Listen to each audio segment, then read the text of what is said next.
Hello there, good evening and welcome to our early years Zoom. We'll be starting shortly. Just some accessibility features about this call. If you look at the bottom of the screen, you'll see a button that says show subtitles and close captions. If you press that button, you'll be able to turn on subtitles, so you've live subtitles of the call in real time. You'll also be able to download a transcript. We also have Nikki Evans and Sam Riddle providing BSL interpretation this evening. Thank you very much, and I'll pass you over to Paula and Rachel. Thank you.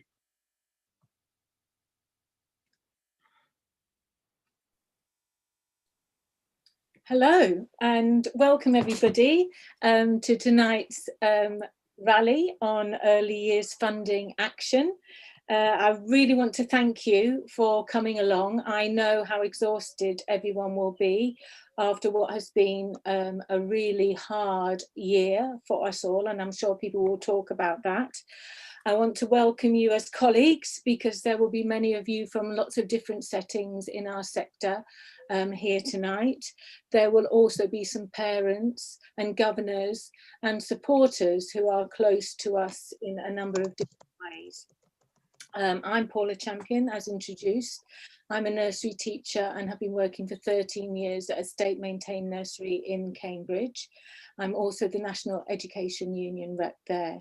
The rally and Zoom tonight came about because throughout this pandemic and a bit before in the campaign that has been going on in our sector, there has been a group of activists in our union getting to know each other and organising, and we organised a Twitter most recently a couple of weeks ago, a Twitter storm around the budget. And I think what really surprised us was how amazingly vibrant it was, the passion in it, the anger in it, and the immense sense of feeling undervalued by our government. And so we felt that it was important going into the Easter holidays. We followed this up with another day of action because the funding crisis is really so acute for all of us. So we have tonight, which is what we would call a practitioner-led rally. It's going to be voices who work day in and day out on the shop floor, if you want to call it that, or who are very close to those of us that do. So we have a whole number of speakers who are going to come in, share their voices very quickly. They have 3 minutes each. And I think what we've asked them to do is to shine a light on what we do, to talk about how important we are, because we believe that, to talk about the actual work that we do, so to give some information to people, but also to talk about the situation that we're facing at the moment across our sector with regard to funding. So that will be the first part, and the second part will be the Twitter storm, where we put it out there big and loud about what we're demanding. So I'm going to pass you over to Rachel now, who's the co-host this evening. Thank you, Paula. I'll just introduce myself briefly. So I'm Rachel Gillette and I'm the head teacher of Maintained Nursery School. I've been a head teacher of a nursery school for 12 years. And I think in all of that time, I've been fighting for a funding solution.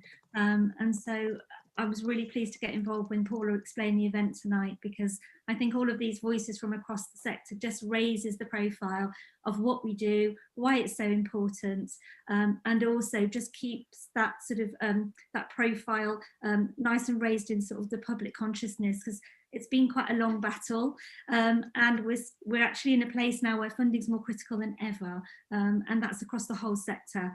So hopefully we can sort of talk tonight and we can share all of the perspectives from our sector, from governors, from parents, from teachers, from head teachers, from managers and providers across the sector, and just really identify all of the aspects that are important for us as a sector and what we do and why it's so special. We are the place where our young children really learn how to learn, and we're told we're very important, and we're vital and we're crucial, but we're all aware that it's a sector that's dreadfully underfunded. And so hopefully by raising sort of the profile again tonight, we can get and keep people interested in this, and hopefully people will feel inspired to get involved and join us and to contact their MPs, and to keep the fight for early years funding alive tonight. So I think we need to go to the first speaker, which is Parina, and Parina is a head teacher.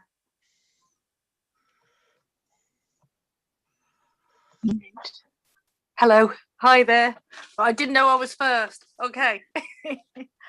So I'm Parina Holness. I'm the head teacher at Thomas Coram Centre, which is in King's Cross, and is the only maintained nursery school in Camden. Do you know what? I just want to press my timer. Can I press my timer so I don't go over? Okay, so Thomas Coram has 140 children. About 25% of those children have significant additional needs. The majority of our families are from very low incomes, and there's about 25 different languages spoken. We've got a staff team of about 35, and 11 of those have degrees or beyond, all specialising in early years development and teaching. And we have constantly only ever been rated as outstanding. And I'm saying this by way of introduction, but I know that similarly impressive descriptions are available all over the country representing the early years sector. I'm really pleased to have been invited to speak about pedagogy, even though I found it really hard because our pedagogy is so extensive. So what do we stand for? Our phenomenal values: child initiated, child supported play, motivating and engaging young children. It's a pedagogy where we are proud to say learning is fun. It's a pedagogy that promotes positive behaviour and self-regulation. It doesn't just promote it, we all know what it means, and we all know why it's so important. We always start with what children can do, not with what they can't. And it's about practitioners who know their children really, really well. Our pedagogy is about the importance of providing meaningful opportunities to talk, to listen, and to communicate. It's about focusing on each child's individuality. It's about encouraging curiosity, crafting a safe, ordered and nurturing environment. It's about depth, not breadth. It's about enabling children to be strong, capable, resilient, and ready to explore. Now, for me, everything that I've said sounds like near nirvana for children, for our aspirations for our children. And I cannot understand how we have found ourselves in this position where we are having to fight for something that surely must be the aspiration of everyone for every child. I'm extremely proud of my team at Thomas Coram, and I am regularly and often overwhelmed by their knowledge, their dedication, and incessant thirst for fun. So why are we having to fight for what's right? It's a topsy-turvy world when the think tanks who promote catch-up and spelling tests are not questioned, but we are constantly questioned about our pedagogy, and we are constantly threatened financially. Do you know what? As a nursery teacher, I've been through the ropes in the last 32 years of my career, but this year, they really hit it.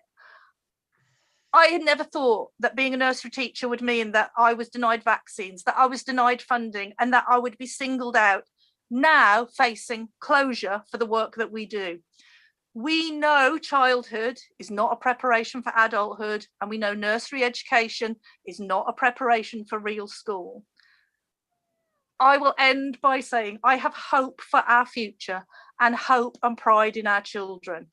I've seen our kinders, our nursery children today, parading around our garden, singing, "Keep on paying so we can keep on playing." We are influencing the future generations to fight for quality, to fight for a better, braver, more equitable future. So be bold, be proud, be positive, because there is no better job in the world. Thank you.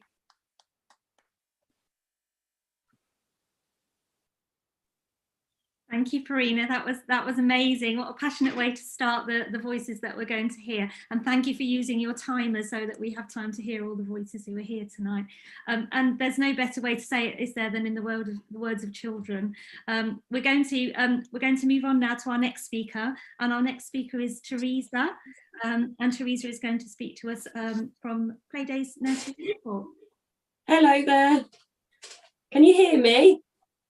Yeah. Brilliant. Hi everyone. So as you say, I'm Teresa. I'm an early years practitioner. Firstly, I echo everything that Karina said, and I won't do as much justice as what she has. That was amazing. But yeah, I've got over 25 years experience, and for the last 13 and a half years, I've owned and managed a small nursery compared to Karina, but caring for children from 0 to 4.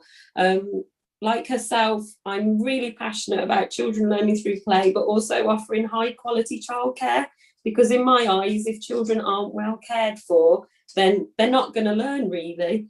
So initially, I just want to express that childcare should not be deemed as low skilled, easy or not important, because that's just not true. You know, we work really hard to learn everything that we know, and I've just said to a friend that you can't put early years into a little box. There's so much involved, it's actually really complicated. So we at Play Days, we provide a setting that's warm, caring, it's stable, it's safe, it offers security, love. We give children boundaries, learning, and lots of fun and laughter. And we have the training and the knowledge to understand why all those attributes are actually really important, such as, you know, attachment theory, self-regulation, brain development. And I have a wonderful team also of 13 staff who've been on this journey with me. And together we're constantly learning ourselves and reflecting upon our practice. And that's really important as part of your pedagogy, so that children are always at the forefront of everything that we do. And we as a team always want what's best for them. And it's been a bit disheartening recently due to COVID, because we're actually in separate bubbles and we miss each other, and it's quite sad. So we're looking forward to the day we can all get back together. But also our drive to allow children that time to play is really important. And I always on show rounds express how important it is to give that time for children to play and put an onus on life skills, so parents know that right from the beginning. You know, being kind to each other, making friends, taking risks, that's all part of our pedagogy. And I think now with play, definitely, due to the pandemic, children have perhaps had more access to screens, and in our lives we're getting more sedentary. So play, you know, opens up a world of opportunities for them to be deeply involved and so much more. And I think as practitioners, we as early years practitioners understand its value, and sometimes that's lost in the wider world, unfortunately. And it's something that, as you're doing, we have to fight for it, which is such a shame because it's so important. And I think we need to share this message with everybody like you are tonight. And for us as a setting, we truly value becoming part of that child's life and also part of their family, and then part of the wider community. And it's our job to help support the development of these future generations to have the skills that they need.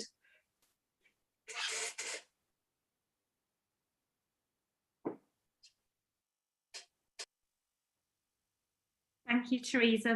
That was brilliant. What an amazing start with those voices really talking about the pedagogy and curriculum that's based on play, learning and joy. It's inspirational to hear, and it's lovely to share that side. I should have mentioned that Teresa was also coming from the Early Years Alliance, and just thank them for their support with this rally and all the campaigning they've been doing to raise the issue of funding across the sector. So we're going to move on from sort of the aspects of pedagogy and move now into the support that Early Years provides for children with additional needs. And I'm going to hand over to Paula. So I'd like to welcome Lucy, who is a lead on SEND in her nursery in London. So Lucy, over to you. Hi everybody. I've just realised everybody can see my washing behind me. So sorry about that. I mean, it's been so wonderful to listen to the speakers so far and talk about that pedagogy that we all value so absolutely so highly. I'm a Senko and I work in 2 maintained nursery schools in Brent, which is a very so-called deprived community in northwest London. And I think one of the things that's so special about what we do is the inclusive ethos that we have with a developmental curriculum, where actually we're not talking about where we want children to be in the future. We're talking about where they are now and thinking about how we can move them on step by step. We're often the first people to meet the family and identify that a child might have some special needs, and to actually talk to the family about what that means. And we remain always curious about what the world is like and what learning's like for our children. One of the things that has come across in, you know, everything that's been said so far, isn't it, is that we always consider ourselves learners, and every new child we meet actually is a new opportunity to learn. And I think that curiosity, that holding children in mind, that thinking about the whole family ethos, the whole family situation as well, and actually supporting families through the journey of discovering that their children have differences that might need other forms of support, making those referrals, applying for funding, all those things that we do are absolutely essential. If the early years wasn't there, the thought of children just turning up one day in reception at almost 5 years old, or 4.5 as they are here, actually never having had anything put in place, no support for their language development, no help for the family to understand what is going on for that child, it's absolutely horrifying actually for me, and I'm sure for other people. And it would do so much damage for those children in terms of their future learning to come into education at a point where it's just beginning to become often much more rigid and formal, and where those children will start to become labelled and really not understood in the way that they are in early years. So I think, again, another really important, and I know other people are going to go on and talk about their own experiences now about working with children that have got special needs and differences.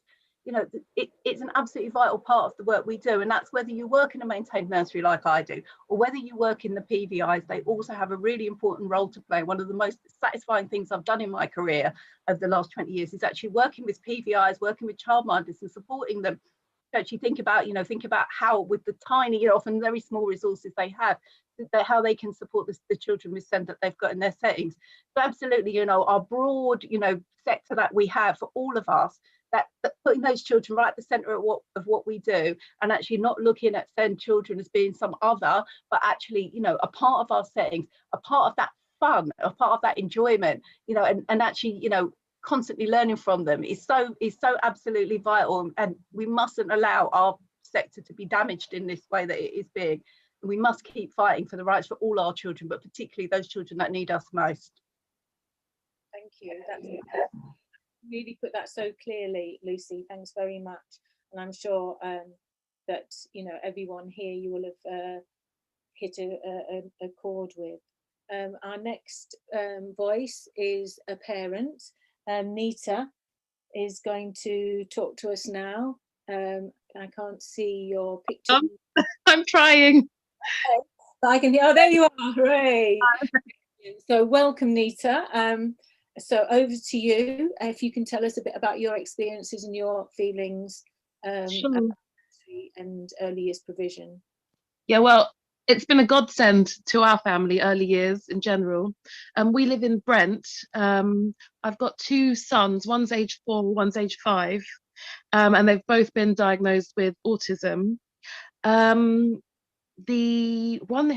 older one, he was actually, we used to attend a children's centre, Willow Children's Centre in Brent, and he was spotted by one of the workers there, that his development was irregular, and she referred him to a speech therapist, and through that he was put on the pathway to diagnosis. So it helped us to get him an early diagnosis and get him the support that he needed. He ended up going to Rainbows. That's where Lucy, who we've just seen, Rainbows, it's a specialist class at Faywood Children's Centre in Brent for children with autism. And they've really helped him in ways that I couldn't. It has really been essential for him to develop. For example, his eating, he would only eat bread. He wouldn't eat much at school, and he would only eat bread.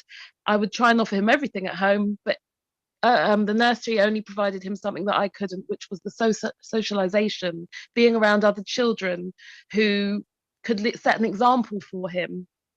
By the end of that year, he was eating everything. He's now got a healthy, balanced diet, which reduces his behaviours, or the frequency of his behaviours, which he's now in school, because he's not hungry, because he can eat. His younger brother is still at Rainbow's class, Faywood Children's Centre, and they've really helped him. He's got a lot of sensory issues, so they've taught him lots of coping strategies. For example, when things get too loud, too much for him, he now knows to go and seek out the ear defenders. Things that have really helped him, like the attention autism program that they do every day, helping him interact with other children. He couldn't tolerate being around his own family. He used to be a child who would go to his room, switch off the light and sit in the dark on his own. Now he wants to be with us all the time. I was told today when I went to pick him up that he's beginning to tolerate not just the adults, but other children with him. I feel by the time September comes, he will be in good stead to benefit from the curriculum that is waiting for him in reception. You know, he'll be able to make the most of it. If he had been here at home, same with my older boy, if they had both been here from the age of 0 to 4, as Lucy said, I don't honestly know that they wouldn't have been able to deal with the sensory surroundings of school. They wouldn't have been able to focus or access the curriculum. It would have been a bit of a nightmare for them. This has really prepared them. Rainbow's setting has really prepared them both for school and learning. It's invaluable. Thank you so much, Nita, for sharing that. I think, you know, this thing about early diagnosis is really important, isn't it? Lucy has picked up on it as well. And I think for parents of children who have specific needs, actually trying to get that support, especially once you enter the mainstream school, can be a really uphill struggle. So getting well ahead with that in nursery is so important. So I'm going to ask Daisy, who's another of our parents, to follow on from Nita and talk a bit about her experiences. Daisy, are you there? I can see your name. Can you unmute yourself? Oh, well done, Daisy. So you need to unmute yourself, Daisy.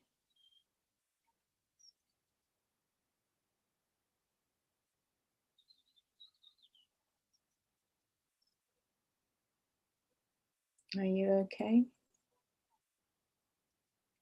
No. I can't hear you.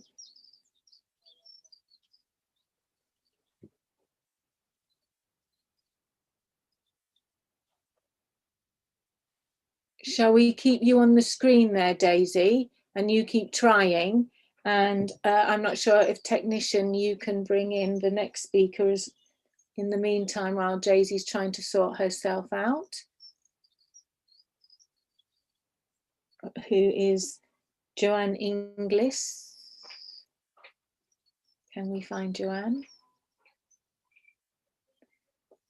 We've all had lots of problems with Zoom over the past year. Many of us have been doing Zoom sessions from home as part of our provision, which has been quite challenging in lots of ways, but opening up new opportunities for relationships with parents. I can see someone else who's come in over here. That's Ricky. Daisy. Okay, Daisy, keep trying. We will come back to you. So, Ricky, yes, you're going to talk a little bit about your work with some of our families specifically, aren't you? And Ricky has worked as a nursery head in different sorts of settings. So, Ricky, over to you. Well, good evening, all of you. I suppose, well, I'm just, first of all, I want to say that I'm really actually very proud to be talking to you all tonight. And I think both what Nita was saying, but also what Lucy and many others have said, you know, it's obviously about the invaluable role that early years are in early development. But it's a lot of the stuff that we do is kind of hidden. It's out of sight. It's not something that is kind of, we don't put it on the side of our door or in our perspectives. And what I want to talk about is really our role in the community. And particularly, I'm going to talk about domestic abuse and the role that we play really within within our sector. And we all know how devastating the impact is of domestic abuse on children, but also on families, most often women. I think nursery schools really, and nursery and early years are kind of part of that community where we offer this support to victims, but we're not necessarily recognised for it. We're not necessarily thought of as a crisis service, but often we actually are a crisis service. We do this in a very subtle and sensitive way, and really from the first inkling where we all have had the experience of actually something is going on within families, to actually dealing to full blown disclosures where we have to support. I'm sure we all got families in our minds when we talk about these things, and I think from my point of view, that is one of the numerous services that nurseries and early years are providing. Often an overlooked aspect of our work is the ongoing support to the victims and the children. We help victims with the first tentative steps out of these really, really abusive relationships. It's not just a referral. It's not just something that we write and then off it pops. Many of us has been, involved at the front end of these crises, where we've been standing with families, helping them with money, helping them finding a place to be safe, helping them, to contact the police, and all the time providing that safe environment for families and for the children. It's not simple what we do. We support the children whilst they're going through quite a lot of trauma. We support them in our settings whilst mom or dad are able to deal out the chaos. We're kind of the constant in often these chaotic lives. And it's really about providing that space that allows children to be safe whilst families can go off and make their lives better. And that is not necessarily recognised. It's not necessarily on a budget sheet, but we do it because that is our history, that is our tradition. We all know that not all cases ends in very good outcomes, and there's been so much in the press recently. We know how many people or how many women lose their life every single week at the hand of somebody that they know in their home. And I suppose when I was thinking about this, I'm thinking, well, just imagine a world where there wasn't any early years to help, to support, to pick up these cases. The statistics would be worse. And really, I think the other side of it is that these families and these children, to us, they are not statistics. They're real human beings that we help day in and day out, so that actually the long-term prospects, we can start breaking some of these generational patterns, which is actually at the heart of what we're doing. So for me, when I was thinking about it, is that actually that group of professionals, this is something that we have developed over years. It is not something that is necessarily taught. It is something that we have kind of learned on the job. And our practitioners and our head teachers and our deputies and all the people that's it, they know, because they've been standing with those families, they have been at the front end of that, but they also know what it means to that family, how important it is. So I'm proud to be part of this group of professionals, and we can't lose this vital service. We have to fight, and we have to stand up for those people who haven't got a voice. That's what we do. We stand up for people and we provide that voice, and we shine a light, which is exactly what Paula and what the event is about tonight. We must fight for adequate funding, really for the sake of victims of domestic abuse. So that was my little rally. Thank you. That's absolutely brilliant, Ricky, and really clear. And I think at the moment, when so many women are protesting around the issue of violence, the actual cuts in funding and the situation, we are facing means that this is another support service that women will be losing, and the families with them. So I'm just looking to see, we've had Ricky, thank you. I just wondered if Joanne was here. Oh, we've got Daisy. Daisy, have you got some sound? Can you hear me now? Fantastic, thank you. So Finally. Well done. Thank you. Perseverance. All right, thank you so much for your patience. Okay, off you go. All right. Hello, everyone. My name is Daisy. I just written my thoughts on paper. I'm a key worker working for the NHS, and I work on the front line, and I've done so throughout the whole pandemic. I'm a single mom, and I'm trying to juggle work and also life situations as it stands during this pandemic. If it wasn't for the nursery school where my son attends, I don't know what I'll do, and I don't know, I couldn't go to work or which way I am needed at the moment. And they've provided very good childcare services for me. My son has got special needs, and if he had not been going to this nursery, I would never have found out. But they have been a very strong support network for me from the whole process of finding a pathway to get all the services in place. They've provided my son with a strong support system, and the staff are very skilled, and they're trained in each and every aspect that will help my son to gain his confidence and self-esteem. They've provided a person-centered approach and a holistic approach to my son's needs. He has one-to-one support every day, which I don't think I would get in the community if I'm to look privately. I trust myself with the staff because they've been with my son for the past 3 years, and I've seen him progress through and through, and it is amazing how this is coming out. The staff are helping my son to transition because he'll be going to reception this year, and absolutely have done an amazing job in preparing him to go to the next level, of which if it did not been for these early years, the start in life, he would not have got it, but it has given him a baseline where he can start from. I've seen the impact of these funding issues, where I have seen some staff leaving, and also that the running cost of the school, and we don't want the school to go in debt because they're doing an amazing job.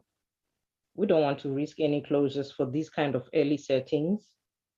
And also the quality and consistency will deteriorate as there will be lack of staffing, and there will be lack of training and things like that, so that people, the staff that are providing this service, do not end up going into poverty or losing their jobs.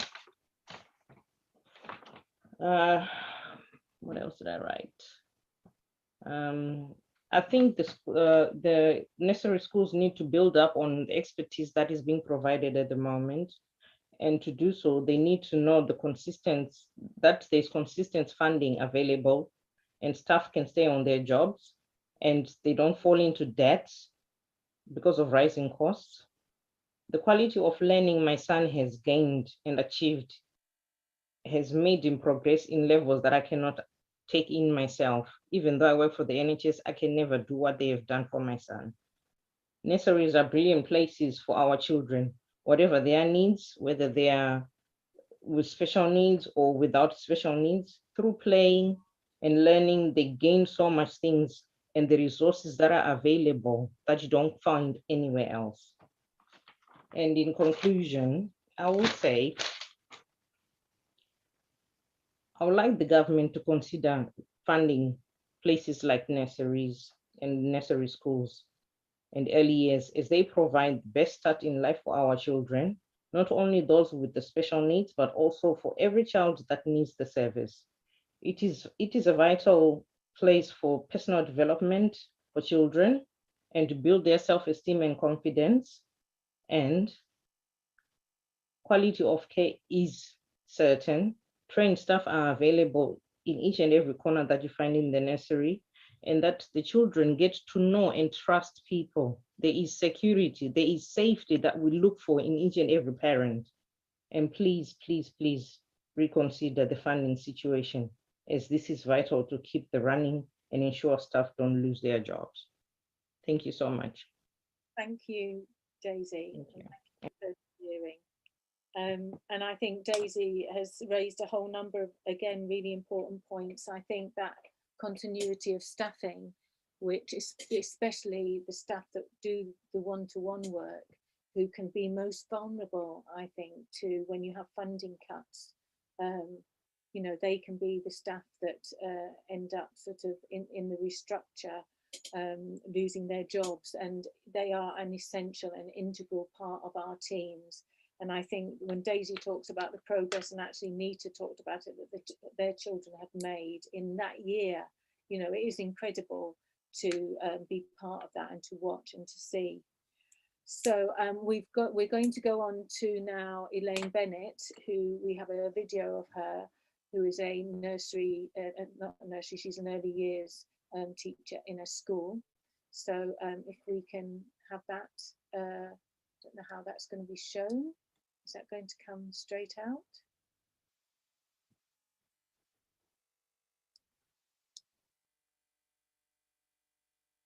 Oh, there it is. Yes. Hi, I'm really sorry I couldn't be with you live this evening, so I hope this message finds you all keeping safe and well in these really strange times. What I really wanted to do tonight was to really send a message of solidarity to all of you, and also a call to action. I think the pandemic has really highlighted the inequalities within our sector, you know, the birth to 5 sector.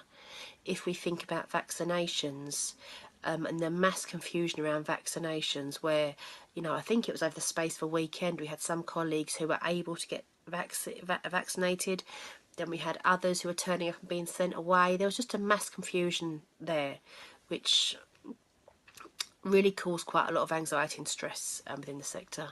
The access to PPE has also been an issue at times, as has the access to testing.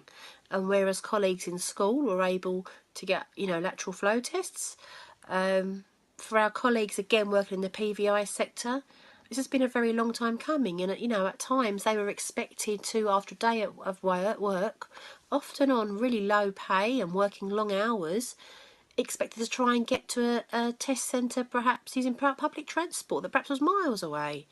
So this is really a time for us to think about our sector as a whole, and we are birth to 5, and it doesn't matter if you're a childminder, if you're in a school or in a day nursery or a pack-away setting, we are a sector united, and that matters more than ever today, you know, more than ever. And I would like to ask you to stand with me, to think about what we want for our children, what we want for the future. As we move forward, we know we've got EYFS reforms coming.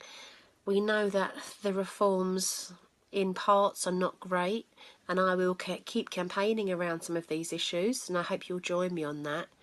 And we need to think about, with these reforms coming, it's a chance to reflect, it's a chance to reduce our workload, and it's also a chance for us to make sure that we give each and every unique child the right start to education.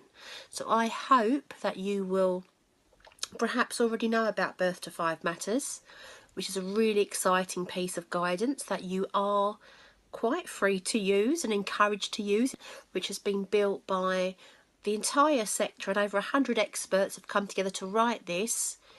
To me, is really a step in the right direction of ensuring that play, child development and relationships are at the core of all that we do. We have to stand up, because if we're not careful, we're going to get dragged down a very a pathway for many children where play is going to be really marginalised, and we know that that is not acceptable.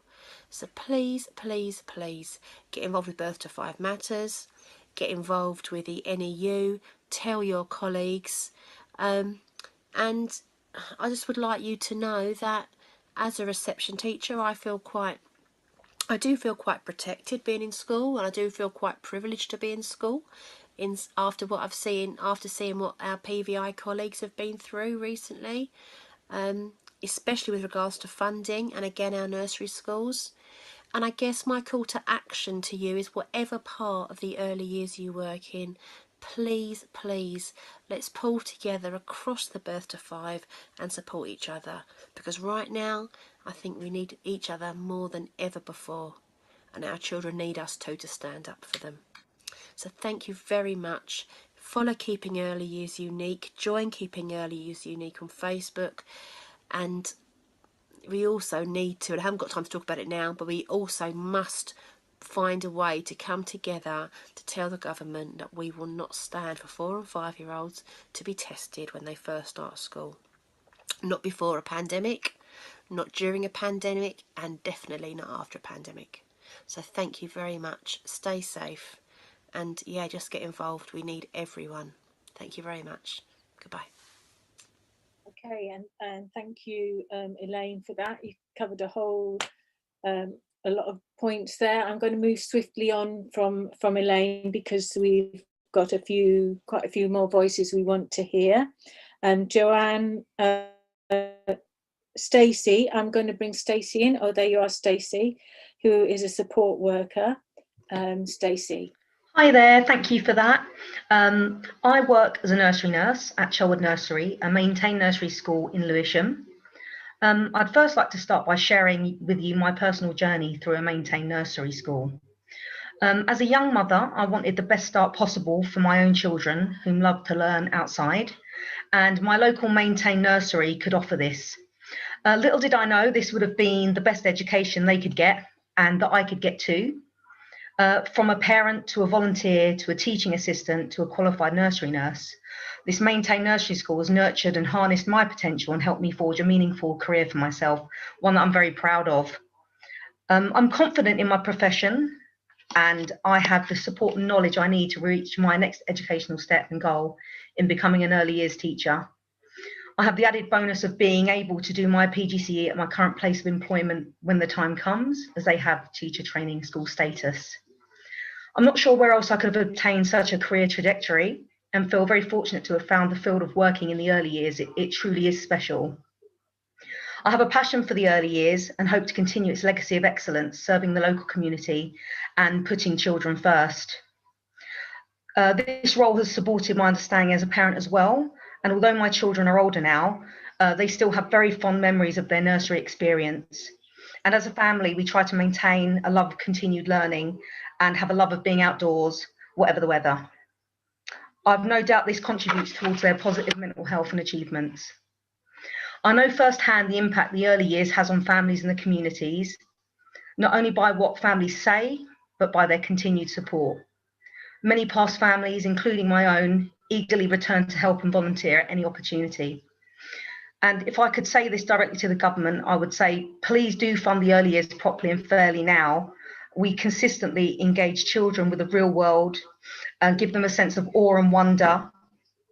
We support children to reach their potential in a loving, secure and fun environment. And I just hope that everyone here tonight can stand up and give these children the voice that they deserve, so that they can have the best start to their educational journey. Thank you. Thank you, Stacey. I'm going to pretty much put it on with Ruthbar. Ruthbar, would you like to come in now? Ruthbar, are you there?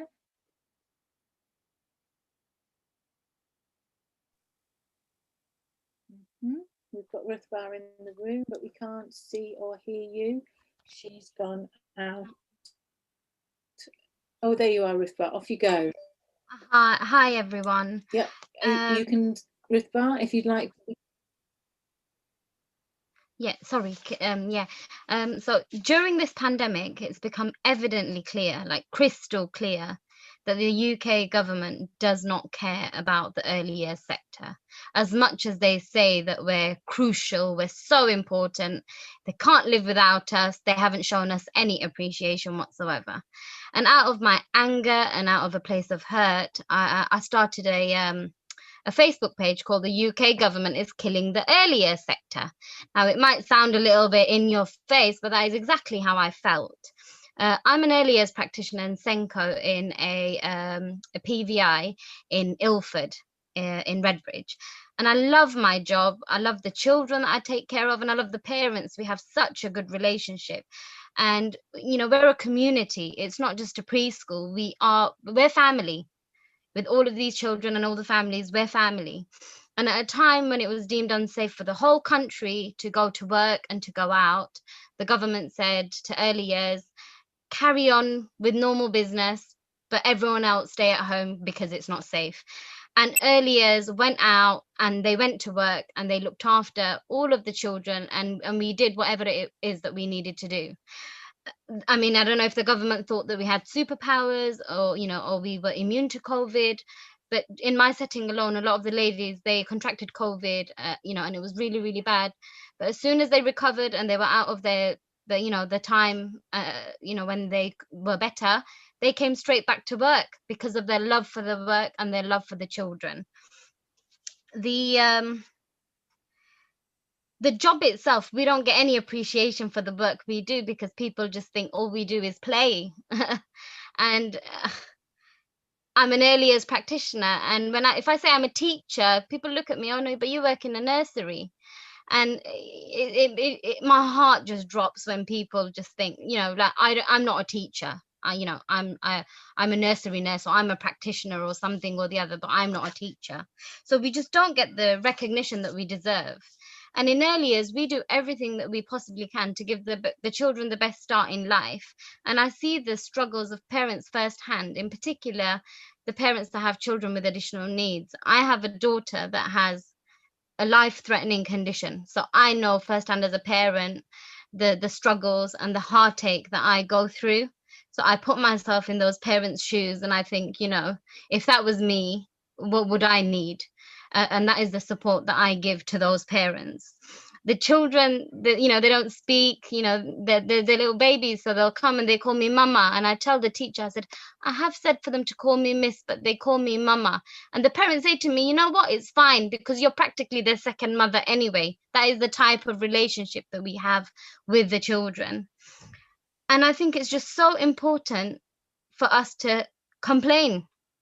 We need to talk to our MPs and we need to complain. We need to talk to the councillors. We need to talk to our local newspapers, whoever it is, whether we go on Twitter, we go on Facebook. If you get a message on WhatsApp, you forward it to everyone that you have. We need to raise this issue. And if we don't, we can talk about it here today, but if we don't take any actions away from what we do here, then what is the point?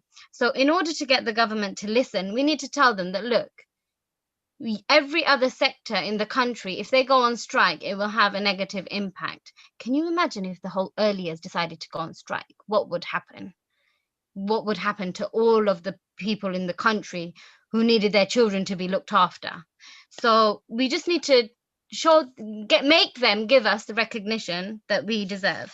And whether you're in mainstream or you're in PVI or you're a childminder, or, you know, it doesn't matter. We're all in this together. So we need to stick together and we need to unite and we need to be prepared to fight the good fight together.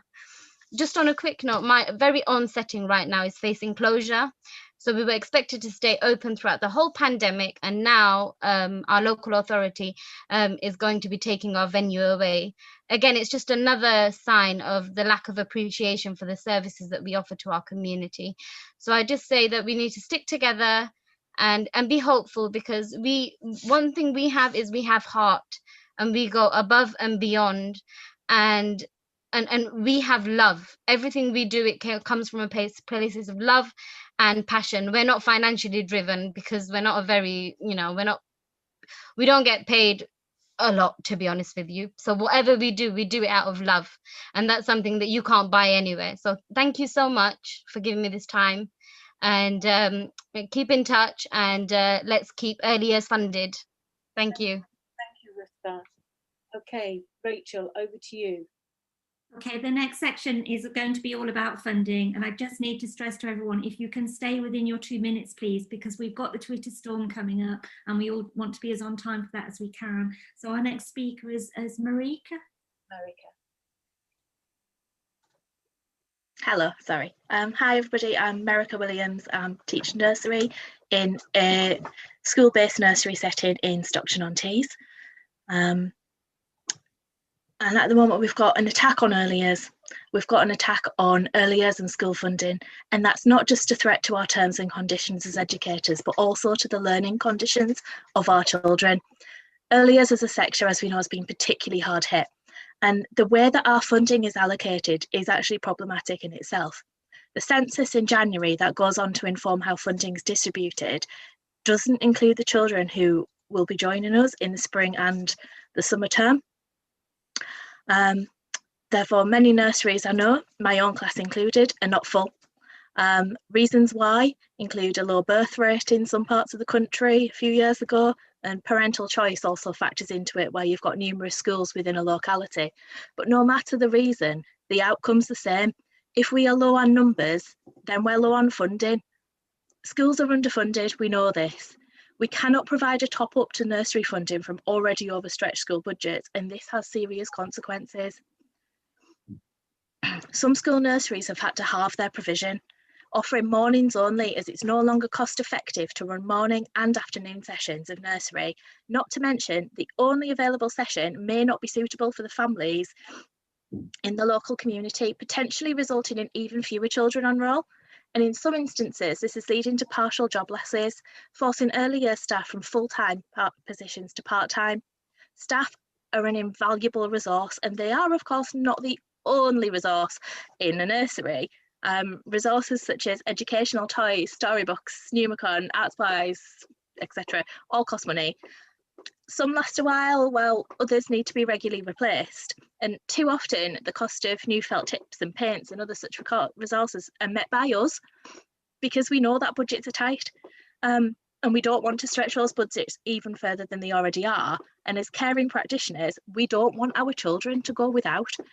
I'm sure, like me, many of you can't take a trip to Home Bargains or IKEA without spending more on your class than you have on yourself.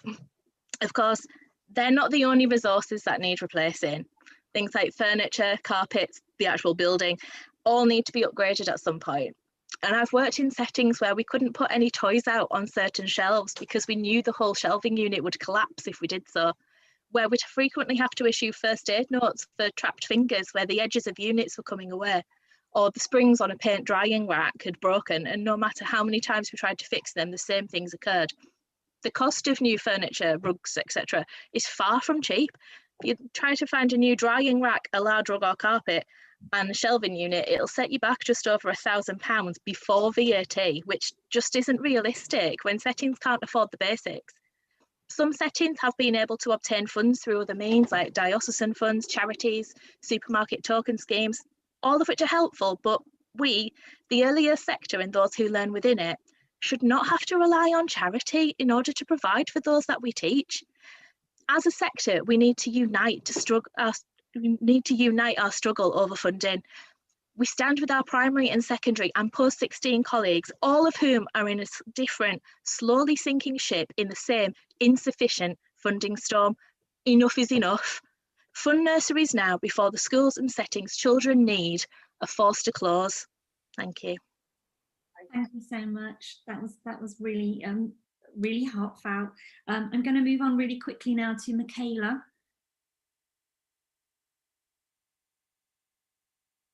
And Michaela's a teacher at Chalwood Nursery, and she's going to tell us a little bit more about funding.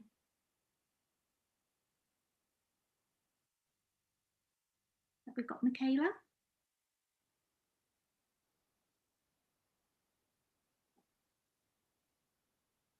Oh, I'm just clicking. I can see Claire. Shall we go on to Claire? Let's go on to Claire. Claire, you have 2 minutes. Okay. Hi, can you all see me? Hi everyone. It's really, really great to be here. Thanks for all the speakers. They've been really, really fascinating. I'm here to talk about funding. I am really cross. I've been working in early years for 30 years. And in 1999, since the introduction of the national minimum wage, the pay of a worker over 25 has increased by 151%. In the same period, funding has increased by 38%. This is a stitch up everyone. We are being stitched up. And not only that, a lot of nurseries have to give money back to the government in the form of business rates. I've been campaigning to get those taken away for good for all nurseries. Also VAT, we can't claim back VAT, so the costs to a nursery of buying anything are 20% higher than any other business.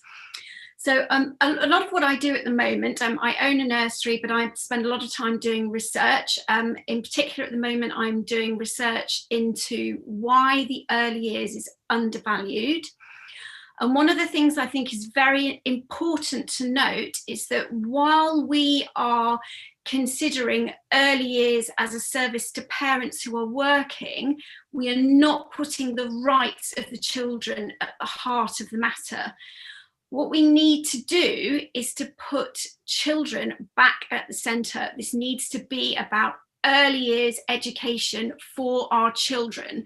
This isn't about childcare so that parents can work, so that they can contribute to the economy. It has to be about making a valuable contribution to children's lives and brains at the beginning. The research has shown that there is a massive return on investment for the government of between 12 and 16% of any money that they invest into early years. It's not a question of why aren't you doing it, it's a question of you really cannot afford not to do it. They have got to start funding us properly. Thank you very much for listening. Thank you, brilliant. And I know Claire is involved in some research at the moment, which will be very interesting when it comes out. I think we're going to move now to Gloria. Is Gloria in the room? And then to, yep, Gloria, who is a governor. Gloria? Mute. Yep, off you go, Gloria. Yes, you can hear me now. Good. Yes, you can. Thank you. I'm Gloria Reid, and I'm Chair of Governors at a Maintain Nursery School. And in fact, it's been my pleasure. You saw Ricky earlier, and I worked with her for quite a long time. I suppose I want to start by admiring the energy that everybody has brought to this. I'm absolutely staggered that people at this time can still feel so full of energy and fight, because frankly, this is one of the most difficult years that I think any of us have had. My background is social work, and I got to know the nursery as a social worker many years ago. So when I was invited to join the board, I was delighted to do so. And that was at a time when Sure Start had just come on. In fact, I was part of a Sure Start board. Our nursery is in a deprived part of Cambridge, and it was a flagship nursery and children's centre. And for a few years, it was such a joy to watch it grow, see the families who were quite anxious actually come in. We had a cafe, we had literacy, we had numeracy for parents. We had such a lot which supported the children in the nursery. It was a joy all around. On some levels it still is, but it's also a struggle. And it's been a struggle probably for the past 6 years. And the past 3 years, I could use words that I won't use on here, but I do at home sometimes. We have been systematically cut one way or another. And if I hear the word transformation again, I shall probably throw something. We have had to go through restructuring, which has meant that we've lost valuable staff and services, but the remaining team have stood up to the plate every time. So I think as our governing body, we've had Save Our Nursery Schools action days. We've had councillors down, we've had the local MP down, I have talked to the radio, I have talked to the television.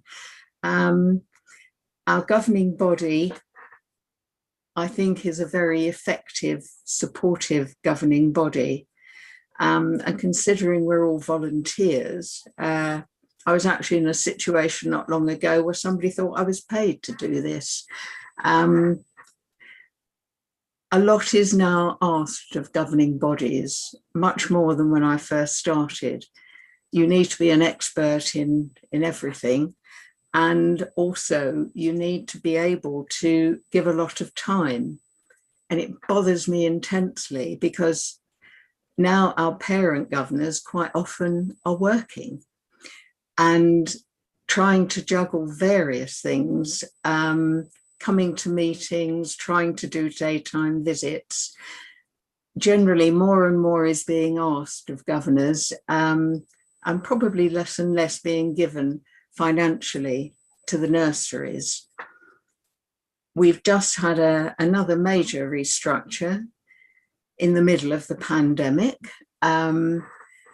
which has been a sadness, but I think for the time being, it means that we may be financially viable.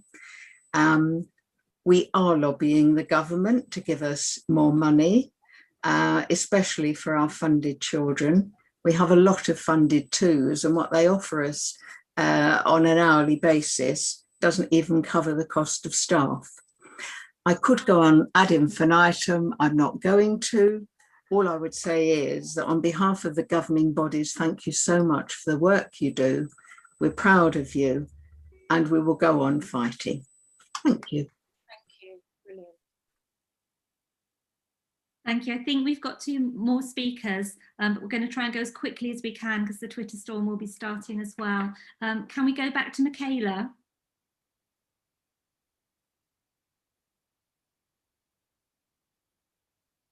Are we having problems again with Michaela? Can we go to Lucy then? Michaela, are you in? Is Michaela there? Oh, brilliant. Hi, I'm so sorry. I lost my signal at exactly the wrong point, didn't I? That was terrible. And I've missed some really important things, I'm absolutely certain. I'd just like to add my voice then to the powerful voices that have spoken already and do it as fast as I can. We need to stand together right now, because now more than ever before, we're facing a real critical crisis point in our funding. I'm sure I would be repeating what's already been said if I talk too much. Suffice it to say, my school, like so many maintained nursery schools across the country, are victims of an inadequate funding formula. A funding formula means that we have to raise so much of our budget that we're now in a situation where we're in a deficit that is none of our making, and facing restructurings and all the horrors that might come from that, like so many maintained nursery schools across the country. So from over 200 maintained nursery schools have closed since 1995. We had 408 in 2016. We had 396 in 2018. Today we have 389, and we may very well lose 6 by the end of the summer. This is a situation that could change overnight if the government made a decision to actually put their money, which we know they have a lot of because they've been flinging it around in costly, foolish ways quite recently with dodgy deals and all the rest, dodgy contracts and so on, and for missiles. We know the money's there, and they could end this crisis once and for all and give us the long-term funding that we deserve. So we are vital. We're vital, we're told. We know we're vital. Every voice on this call has said how vital we are. So the money needs to come. We need to get rid of the situation of insecurity that means that people's lives are being ruined, with the prospect of redundancies, and all the families that have talked so powerfully today the impact that will be on them if we lose these valuable resources for the future. It really shouldn't happen. It really does not need to happen. And I think we all need to add our voices. We all need to get organised. We all need to get together, and we need to put an end to that and say to this government, to say to Boris Johnson, you value us, pay us. That's what we need right now. And that's the call that we all need to get behind. Thanks so much. Thank you so much, Michaela. I think our last speaker tonight is Lucy. Have we got Lucy Coleman? Hi, thank you. So when I first began my nursery nurse training 20 years ago, I would never have imagined that I'd be speaking at an early years rally about activism, but here I am, and I've enjoyed listening to all of the wonderful speakers. And it's because I'm so passionate about early years and education that I'm also really passionate about being part of and active in a union. And my union's the NEU, but we're proud to have other unions on board with us this evening. Anyone who works in early years wants the best possible outcomes for children, and we've heard that tonight. So how can we achieve this? Firstly, we need the government to recognise and value early years as a sector and as a profession. And that means highly skilled experts and funding that reflects the costs involved in providing this high quality early years provision. And over the last 10 years, austerity has meant that funding for education has been cut to the bone. Sure Start centres have been disappearing, and now our nurseries face the same threat. And this is a false economy, because we know that investment in early years reduces the need for costly interventions later. And it's not just a lack of funding that's hindering our sector.